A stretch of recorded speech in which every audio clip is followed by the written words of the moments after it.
Hello everyone, welcome to a new video. I hope you had a great day. Today we are looking at some new malicious compliance stories. I hope you enjoy the video. The first story is called Changing Rules with Compliance. I used to work at a store that was open until 2 AM every night of the week. As you can imagine, when 2 AM rolled around, I was always ready to get out of there. Around 1:45 AM, I would walk around and let each customer know individually that the store was closing in 15 minutes. And I would ask them if they needed help finding anything before then. I did this for about 4 months working there and never had a problem, other than the occasional super rude customer who would completely ignore me and keep shopping until 2:30 or 3 or whatever. Or occasionally, especially on weekends, drunk people who would come in after 2 AM and just ignore that we were closed because we weren't allowed to lock the door or turn anyone away. Usually I was alone by 1:45 since business really slows down, but one night my manager was still there. When she saw me go and tell customers that the store was closing in 15 minutes, she was angry. She told me I could never tell a customer that the store was closing. She said that it was incredibly rude and put too much pressure on them. Fast forward to a few weeks later. I've still been giving customers a 15 minutes heads up because frankly, I don't think it's rude to tell someone your store is about to close, especially at 2 AM. Here is when I saw my opportunity. A woman had come in around 12 AM. She seemed pretty out of it and was wandering around the store aimlessly this whole time. Occasionally, she would bring something to the counter, asking me to hold it, then coming back and asking me to put it back because she changed her mind. I had the feeling she could spend all night wandering around the store, so I decided that this would be the one customer I wouldn't warn about closing. 2 AM rolls around and I say nothing, and I proceed to say nothing until 4:45 AM when she finally leaves the store. I got a call at 8 AM the next day from my manager, furious that I had closed the store almost at 5 AM. I innocently told her that the woman was still busy shopping the whole time, and I remind her that it's extremely rude to tell a customer that the store is closed. The next night, when I went in for my shift, they had made the 15 minutes warning a universal rule. We were all supposed to warn customers that the store was closing. Plus, we were supposed to turn people away if they showed up after 2 AM. Score. Afterward, I admitted to my other coworkers that I had done it intentionally to show management how dumb their decision was. And I'm glad I did it, because we never had to let another drunk guy into the store after 2 AM again. The next story is called Don't Like My Style? A few years ago, I was a department manager for a large conference center. I ran the top performing department, as determined by guest feedback surveys, by a large margin. Like no other department out of 1,200 employees was even close.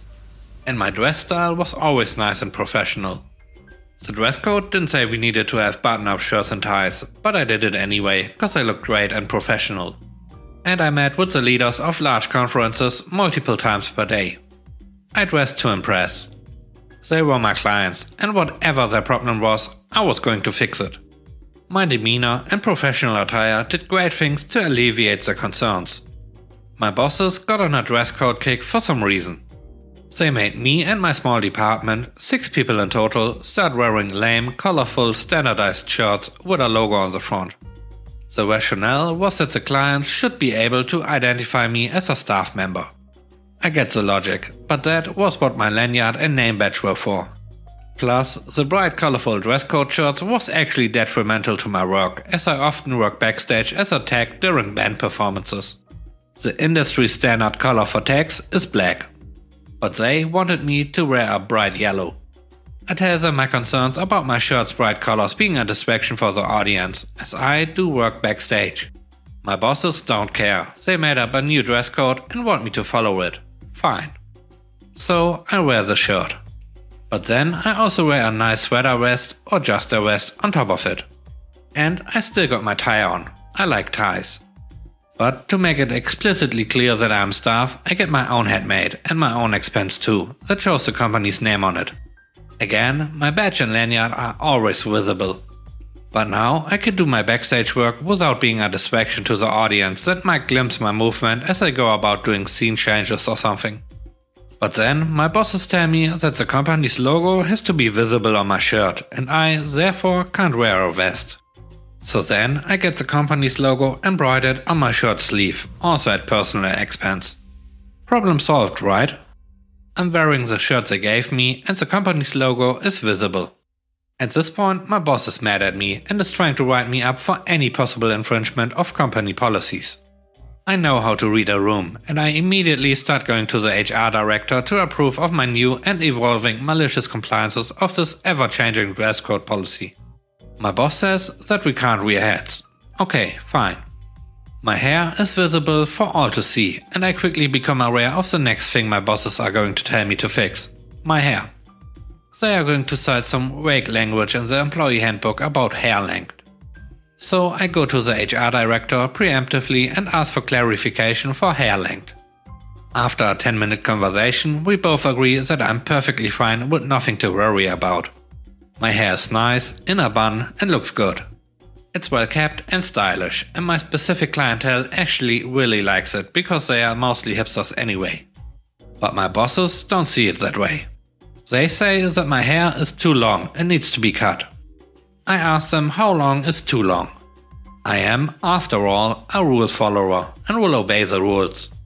One of my bosses, a woman with long hair that is actually against dress code because it's not put into a bun, says that my hair should be less than shoulder length. My hair was in a man bun. I asked her if that policy extends to women as well. She says no, obviously, that this dress code only applies to men. Apologetically and feigning ignorance, I asked her to show me where it says it in the employee handbook. She shows me the section where it says that if the hair is longer than shoulder length, regardless the gender, it should be kept in a bun. I tell her that my hair is in a bun, as opposed to hers. Oh man, now it's getting real. I just called them out. They are not happy. My other boss, a guy with super short hair, less than a quarter of an inch long, tells me that as a guy, my hair shouldn't touch my shirt's collar. He tells me that a few stray hairs of mine are touching my collar. I pull out my phone and take a picture of him. I show him that even his hair is touching the collar. His head was leaned back and his hair was touching his collar. I asked him again to clarify how long is too long because his hair is too long for their standards. Side note, I love my thick hair. Someone telling me to cut it arbitrarily speaks fighting words. Then they tell me that I just need to do what I'm told because it's company policy, and if I don't do it, they'll get HR involved. I tell them I already got HR involved, and the HR director explicitly told me that my hair was perfectly fine. But these two bosses of mine just wouldn't let it go. They had to go after my hair. They told me that since I'm a manager and meet with group leaders, I have to go above and beyond what the dress code says. That I have to act professionally in order for us to receive good guest feedback regarding professionalism. I tell them that I and my department are already the most professional and highest rated department according to guest feedback surveys. I take the printout of the survey results out from my bag. I anticipated my lack of professionalism was going to be questioned and had it printed in advance, and I show them the survey. They read it, toss the paper aside and tell me to cut my hair or be written up. Fine. The next day I come into work with a shaved head. They never told me to cut my hair again, because I look far worse with no hair. Coincidentally, they also let me rear my head again, but only because my shaved head was a sore sight for them. As a point of interest, when I resigned from my position a year later, I submitted to HR my 80-point paper why my two bosses caused me to leave the organization. How they stifled me and my department from doing legitimately good and quality work. And how I felt that under their leadership I was incapable of ever winning. A month after I left, I heard from a friend and previous co-worker who was still at the company that my direct boss was forced to retire. And my other boss was fired. My friend told me that they were privy to a conversation held between the CEO and my female boss, the one who was fired. And my friend overheard the CEO say, "Your time here at this company is over. And I want you to know that when you're gone, your position will not be filled. Consider you and your position eliminated." I hope you enjoyed today's video so far. If you want more content, please subscribe to the channel. And if you like the video, don't forget to press the like button. It really helps the channel to grow.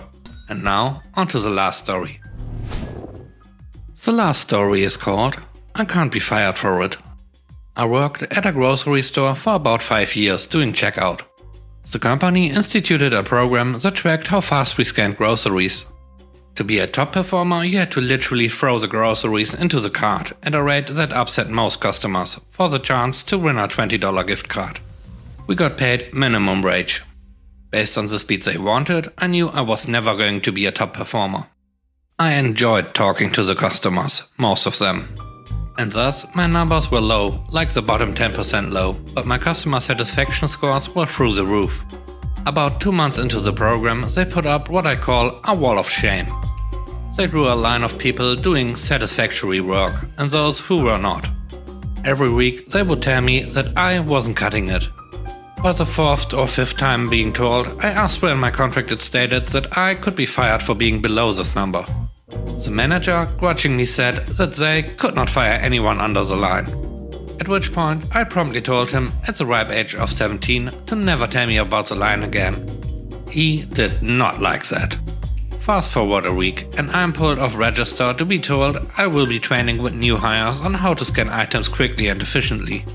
I assumed this was to embarrass me.